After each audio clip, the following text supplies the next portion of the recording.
போறது #open talk. ஜெயம் ரவியோட வித்தியாசமான நடிப்புல உருவாக்கி கூடிய விரைவில் ரிலீஸ் ஆக இருக்கிற திரைப்படம் தான் வனமகன். வனமகன் திரைப்படத்தை தொடர்ந்து அவர் அடுத்ததா சுந்தசியோட டைரக்ஷன்ல சங்கமித்ரா திரைப்படத்துல கமிட் ஆயிருக்காரு. சங்கமித்ரா ஒரு பிரம்மாண்டமான திரைப்படம், எபிக் மூவி அப்படிங்கிறது நம்ம எல்லாருக்குமே தெரியும்.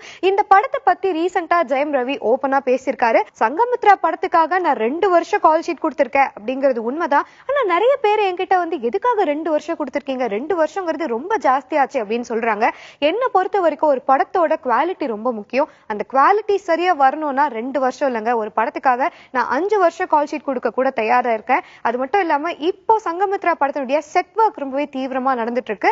செட் ஒர்க் முடிகிற வரைக்கும் நான் என்னுடைய வீட்லயே தான் அமைதியா இருந்தாகணும். செட் ஒர்க் முடியறதுக்குள்ள நான் ஏதாவது மத்த படத்தை நடிக்கலாமா அப்படின்னு யோசிக்க முடியாது. ஏன்னா மத்த படத்தை நடிக்கிறோம்னா இப்ப நான் சங்கமித்ரா படத்தினுடைய கெட்டப்ப சேஞ்ச் பண்ணி ஆகணும். அதனாலதான் செட் ஒர்க் முடிக்கிற வரைக்கும் நான் என்னுடைய வீட்லயே பொறுமையா இருக்கிறேன். பொறுமை ரொம்ப ரொம்ப முக்கியம் அப்படின்னு சொல்லியிருக்காரு. இப்போ ஜெயம் ரவி சொல்லியிருக்கிறத வச்சு பார்க்கும்போது சங்கமித்ரா திரைப்படத்துக்காக எப்படிப்பட்ட ஹார்ட் ஒர்க்கே அவர் கொடுப்பாரு அப்படின்னு தோணுது. அவருடைய ஹார்ட் ஒர்க் ஏத்த வெற்றி கிடைக்கணும்னு நம்மளுடைய சார்பா வாழ்த்துக்கள் தெரிவிச்சிடலாம்.